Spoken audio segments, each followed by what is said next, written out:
Good evening to all my dear students. Today we are going to discuss question number 61 to 70. Today's question are very important, so please watch it carefully. Okay. Today's first question, निम्नलिखित में से कौन सा ligand chelate ligand बनाएगा? Chelate बनाएगा, ठीक है। Okay, तो पहले तो देखो कीलेट होता क्या है और कीलेट कौन बनाता है। कीलेट बनाने के लिए आपके पास नेसेसरी कंडीशन है, जो लिगेंड है वो बहुदंतुक होना चाहिए। बहुदंतुक लिगेंड कौन सा? जिसमें दो या दो से अधिक दाता परमाणु हो। ओके, वो क्या करेंगे? वो अपने जो दो या दो से अधिक दाता परमाणु का उपयोग उपसहसंयोजन बंध बनाने में करेंगे। ओके, तो उससे क्या प्राप्त होगी? उससे हमें एक वलय जैसी संरचना प्राप्त होगी। उस वलय को बोलते हैं कीलेट वलय, और ऐसा प्रभाव दिखाने वाले लिगेंड को बोलते हैं कीलेट लिगेंड। तो एग्जाम्पल बहुत सारे हैं, एथिलीन डाइमीन है, ऑक्सलेट है, और भी बहुत सारे हैं। बुक के अंदर आप देखिएगा। तो यहाँ पे क्योंकि हमें ऑप्शन के अंदर ऑक्सलेट दिया गया है, तो जो ये सारे ना, ये एसीटेट हुआ, साइनाइड हुआ, अमोनिया हुआ, ये एक दंतुक लिगेंड है। तो कीलेट लिगेंड की नेसेसरी कंडीशन ही है कि जो बहुदंतुक होना चाहिए, दो या दो से ज्यादा उसके पास दाता परमाणु होने चाहिए। तो ऑक्सलेट के पास है ये। ऑक्सलेट क्या होता है? ऑक्सलेट यही तो होता है ना, CO नेगेटिव, कार्बन फिर जुड़ा होता है और यहाँ पे नेगेटिव। तो इसमें ये दो दाता परमाणु होते हैं, दोनों ऑक्सीजन का प्रयोग करेगा ये किसके साथ? सहसंयोजन बंध बनाने के अंदर, उप सहसंयोजन बंध। जैसे एग्जाम्पल दिया आयरन का, तो इन दोनों का कर रहे हैं। तो इस प्रकार ये वलय जैसी संरचना प्राप्त होती है। इस वलय को बोलते हैं कीलेट वलय, और ऐसा प्रभाव दिखाने वाले लिगेंड को बोलते हैं कीलेट लिगेंड। जैसे ये एग्जाम्पल दिया है मैंने, FeOX थ्राइस, सारे के ऊपर 3 नेगेटिव, ये वाला। ओके, तो ये देखो यहाँ पे, तो इस जो केंद्रीय परमाणु के चारों ओर एक चक्रीय संरचना बना रहे हैं ये लिगेंड, तो इनको बोलेंगे कीलेट लिगेंड। तो ये हो गया, ऑप्शन बी आपका सही है। Next question, question number 62, lithium tetrahydro aluminate यौगिक में लिगेंड कौन सा है? इस क्वेश्चन के अंदर ही आपको एक प्रूफ दिया है, ठीक है। प्रूफ आपको ढूंढना है। इसके अंदर प्रूफ क्या है? नाम के साथ देखो पीछे क्या लिखा है, एल्यूमिनेट लिखा है। एल्यूमिनेट मतलब धातु के नाम के साथ में पीछे एट लगा होता है। इसका मतलब ये होता है कि ब्रैकेट वाली एंट्री के ऊपर नेगेटिव आवेश है, ठीक है। तो यहाँ पे इसको देखो, लिथियम एल्यूमिनियम हाइड्राइड है, ऑर्गेनिक केमिस्ट्री के अंदर बहुत यूज करते हैं हम। वो तो इसका सामान्य नाम है, या इसका IPC नाम है। IPC नाम इसका याद कर लेना, आ सकता है ये लिथियम टेट्राहाइड्रो एल्यूमिनेट, यही है। इसमें संयोजकता भी लिख देना साथ में। एल्यूमिनियम की जो ऊपर जो आवेश है वो यहाँ पे 3। ओके, तो लिथियम के ऊपर आपको पता है पहले समूह का है, तो इसके ऊपर +1 आवेश आता है। एल्यूमिनियम का वैसे आपको पता ही होना चाहिए +3 ही आता है, ठीक है। और क्योंकि सारी ब्रैकेट वाली एंट्री के ऊपर -1 है, इसका मतलब यही हुआ ना कि जो H है वो -1 होगा, क्योंकि लिथियम +1 हो गया, एल्यूमिनियम +3 हो गया, तो 4 हाइड्रोजन है, उन चारों के ऊपर एक एक नेगेटिव होगा।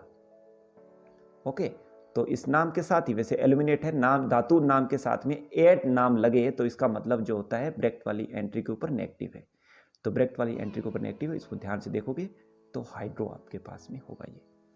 ओके, तो ये H नेगेटिव है, C option. Next question, NiCO4 times संकुलन में Ni की ऑक्सीकरणीयता क्या है? जो ये CO समूह है, ये कार्बोनिल समूह है, उदासीन होता है। उदासीन है तो ये ना कुछ लेगा ना कुछ देगा, तो 0 होगा। ओके, नेक्स्ट क्वेश्चन, निम्नलिखित में से कौन सा वर्गाकार समतलीय संरचना में है? अब इसके आगे वाले जो नेक्स्ट क्वेश्चन सारे हैं, इसके अंदर मैं 1-2 क्वेश्चन आपको कराऊंगा, बाकी आपको खुद स्वयं करने हैं, ठीक है, सेल्फ करने हैं आपको। इसका मतलब क्यों? क्योंकि देखो सब में सेम ही फॉर्मूला यूज होगा। पहले आप उसको पूरा डिटेल में करना सीखे, जब आपके पास पूरा डिटेल में आ जाएगी, आपके पास टेक्निक प्रैक्टिस हो जाएगी, फिर आप इसको आप आराम से शॉर्ट में कर सकते हैं। तो यहाँ पे मैंने इस 2 क्वेश्चन आपको कराए हैं, ये आगे बड़े वाले क्वेश्चन आएंगे, उसके अंदर भी आपके काम आएगा। तो हमें ये ऑप्शन दिया गया है कि वर्गाकार समतलीय संरचना कौन सी है। तो इसके लिए आपको संकरण आपको निकालना पड़ेगा। ऐसा कोई भी क्वेश्चन आ जाए जिसके अंदर क्या पूछे, चुंबकीय व्यवहार पूछे, ठीक है, क्या पूछे, चुंबकीय व्यवहार पूछे, संकरण भी पूछ सकता है, या इसकी ज्यामिति पूछ सकता है, या फिर यह भी पूछ सकता है कि ये रंगीन होगा या रंगहीन होगा, कलर्ड होगा या कलरलेस होगा। तो इन सभी के लिए आपको इसी प्रकार ये करना है। क्योंकि ये क्वेश्चन छोटा है तो पूरा डिटेल में करने की जरूरत नहीं है, लेकिन एक बार आप पूरा डिटेल में करेंगे तो फिर आपका हो जाएगा। तो स्टार्ट करते हैं। मैंने इसके अंदर एक एग्जांपल आपको समझाया। मान लो मैं ये सी ऑप्शन ले लेता हूं। ओके, तो सी ऑप्शन है Ni जो निकेल दिया है, आगे आपको दिया है जो साइनो समूह है 4 टाइम्स, इस सारे के ऊपर है 2 नेगेटिव। ओके, तो सबसे पहले निकालना है इसके अंदर ऑक्सीकरण अवस्था। सारे क्वेश्चन के अंदर ऑक्सीकरण अवस्था निकालने के बाद ही हल होगा ये। तो निकेल का आपको पता नहीं, उसको मान लिया आपने X, ठीक है। साइनो का आपको पता है कितना होता है, Cn के ऊपर 1 नेगेटिव होता है, तो 4 Cn के ऊपर हो गया 4 नेगेटिव। ओवरऑल इसके ऊपर यहाँ पे कितना लिखा है, -2, तो मैंने इक्वल कर दिया -2 के। तो X बराबर मेरा हुआ, ये 4 उधर गया प्लस हुआ, तो +2 हो गया। ये आ गई निकल की ऑक्सीकरण अवस्था। तो अभी आपको पता है निकल का परमाणु क्रमांक है 28। 28 का मतलब D में 8। पहले वाली वीडियो के अंदर मैंने ये बताया हुआ है, आप उसको ध्यान से देखिएगा। निकल 28 है, सिर्फ उसमें 2 अपवाद है, क्रोमियम और कॉपर, उसका ध्यान रखना है। तो D के अंदर 8, S के अंदर 2, 3D8 4S2, पूरा लिखने की जरूरत नहीं है। ओके, तो नीचे ये आप इसमें कंफ्यूजन ना हो इसलिए आप ऐसा लिख लो कि कौन से में कितने हैं। तो सबसे पहले S के अंदर 2 भरने हैं। सबसे पहले मैंने S के अंदर 2 भर दिए। उसके बाद में D के अंदर सबसे पहले 1-1 भरा, जो बाकी बचे 3 वो बाद में दोबारा पेयरिंग हो गया। ओके, तो ये हो गया 3D8 4S2, कंफर्म हो गया। अब देखिए ऊपर हमने निकाली थी निकल की ऑक्सीकरण अवस्था 2 है, इसका मतलब निकल 2 इलेक्ट्रॉन त्यागेगा। तो निकल ने 2 इलेक्ट्रॉन त्यागेगा, किससे त्यागेगा, S से त्यागेगा। तो निकल ने ये 2 इलेक्ट्रॉन त्याग दिए, बाकी ये सेम रहा। ओके, अब क्योंकि जो अब आपको इसमें याद रखना है प्रबल लिगेंड कौन सा होता है, ध्रुवल लिगेंड कौन सा होता है, ठीक है। तो साइनो जो है प्रबल लिगेंड है, आपके जो सिलेबस के अकॉर्डिंग है उसमें एक साइनो प्रबल लिगेंड है, एक कहीं कहीं अमोनिया है वो प्रबल है। अमोनिया दोनों की तरह व्यवहार करता है, याद रखना है। ओके, वो चांस के अकॉर्डिंग है, वो आपको मैं बता दूंगा कैसे होगा।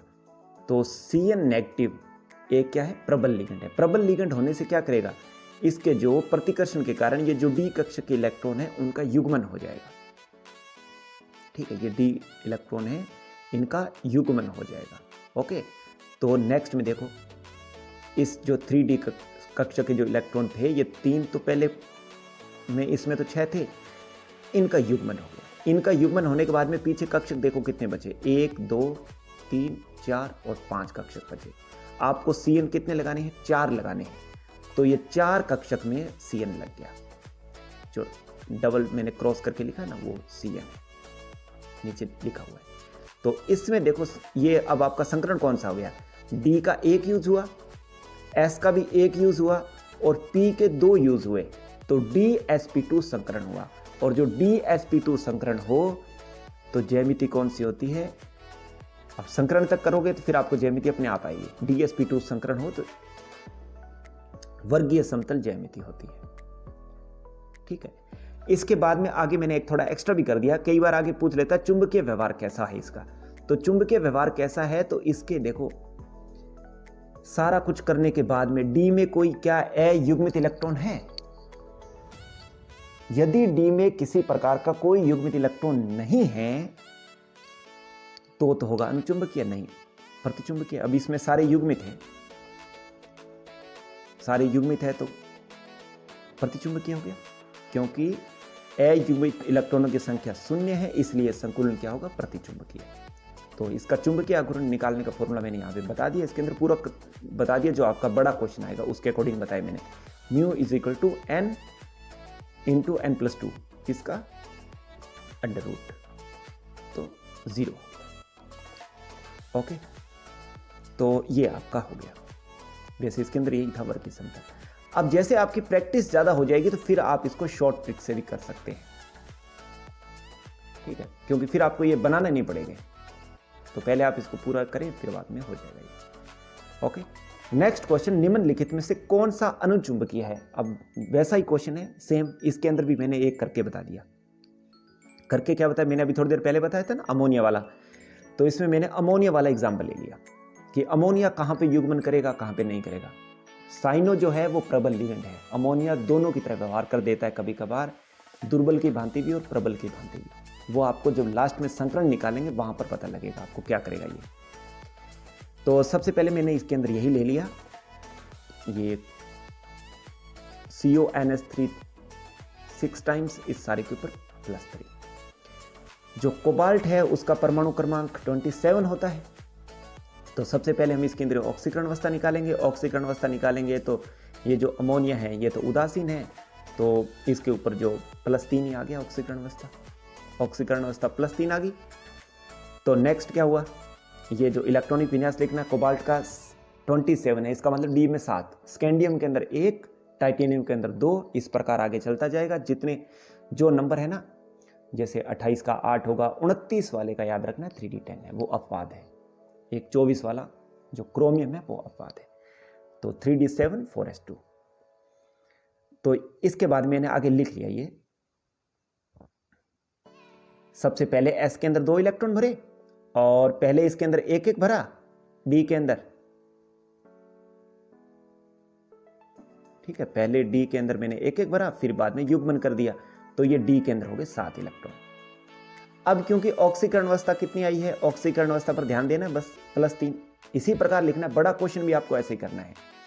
तो कोबाल्ट की जो ऑक्सीकरण अवस्था है 3, इसके लिए मेरे को 3 इलेक्ट्रॉन निकालने हैं। 3 निकालने हैं तो 2 S में से गया, 1 D में से गया, ये देखो। अब क्या करना है, अब सबसे पहले देखो कितने अमोनिया लगाने हैं। अमोनिया लगाने आपको 6।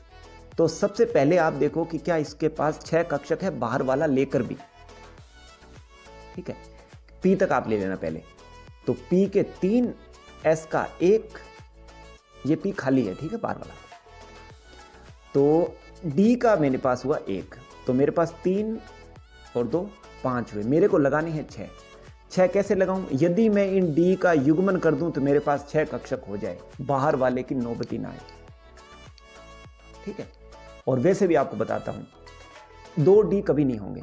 2D कैसे, एसिड कभी नहीं होगा कि एक अंदर वाला भी D हो जाए और एक बाहर वाला भी D हो जाए। जैसे मान लो इसके अंदर युग्मन ना करें तो आप ऐसा लिख दोगे DSP3 और उसके बाद में D, ये रॉन्ग है, ऐसा कभी नहीं होगा।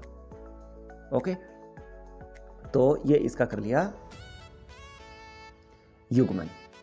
यहां पे देखो क्या लिखा मैंने, यहां NH3 एक प्रबल लिगेंड की भांति व्यवहार करता है, इसलिए जो 3D इलेक्ट्रॉनों का क्या कर देगा, ये युग्मन कर देगा। 3D का युग्मन किया तो बाकी इसके पास जो बचे 6, उसके अंदर जो ये मैंने क्रॉस क्रॉस करके किया है उसके अंदर ये आ गया। तो संकरण कौन सा हुआ, D के 2, S का 1, P के 3, D2sp3 संकरण हुआ। D2sp3 या sp3d2 होता है तो अष्टफल के ज्यामिति होती है। और तो इसका चुंबकीय व्यवहार क्या होगा, इसका चुंबकीय व्यवहार ये होगा कि जो इसके अंदर देखो कोई भी युग्मित इलेक्ट्रॉन नहीं है D के अंदर, तो ये क्या होगा, प्रतिचुंबकीय होगा, क्योंकि अयुग्मित इलेक्ट्रॉन की संख्या इसके अंदर 0 है। तो बाकी आप जो इसके अंदर ऑप्शन है ये करके देखना। ओके, इसके अंदर ये सारे ऑप्शन है, आप करके देखना पूरा डिटेल के साथ। पूरा जब डिटेल के अंदर आएगी तो बाद में चीज वो है, आप उसको प्रैक्टिस हो जाएगी, आप जल्दी जल्दी उसको कर देंगे। नेक्स्ट क्वेश्चन, क्वेश्चन नंबर 67, निम्नलिखित लिगेंड की क्रिस्टल क्षेत्र विपाटन क्षमता का बढ़ता क्रम लिखिए।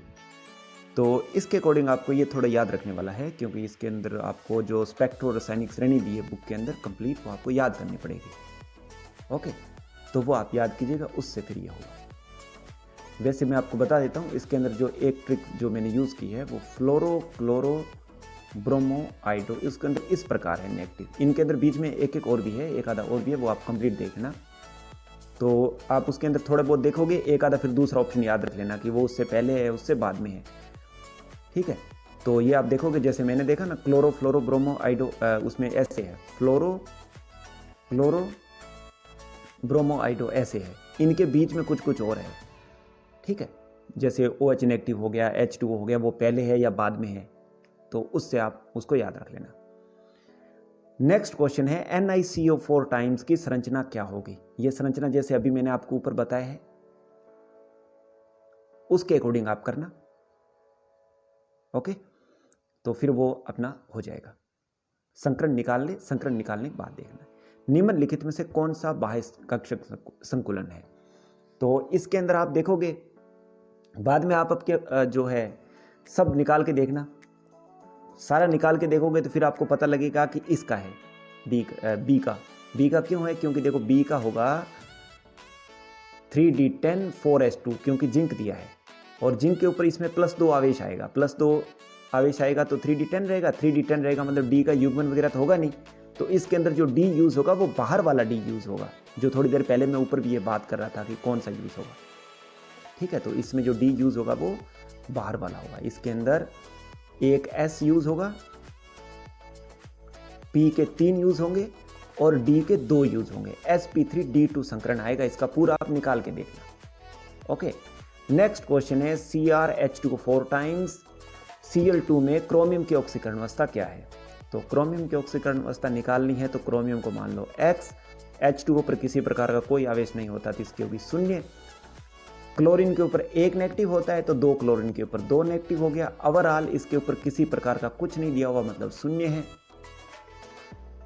संतुलित है ये। तो x कितना आ गया, x बराबर आपके पास 2 आ गया, ओके। तो x बराबर 2 आपका डी ऑप्शन है। तो इस प्रकार आपके नेक्स्ट क्वेश्चन हो गए। तो आज वाले क्वेश्चन है ये थोड़े आपके बड़े क्वेश्चनों में भी काम आएंगे, तो आप इसको पूरा सावधानी से करना। उम्मीद करता हूँ आपको वीडियो अच्छा लगा होगा, कुछ समझ में भी आया होगा, तो प्लीज़ आप इसको लाइक और शेयर कर सकते हैं। आपने वीडियो ध्यान से देखा, बहुत बहुत धन्यवाद। Have a nice day, thank you very much.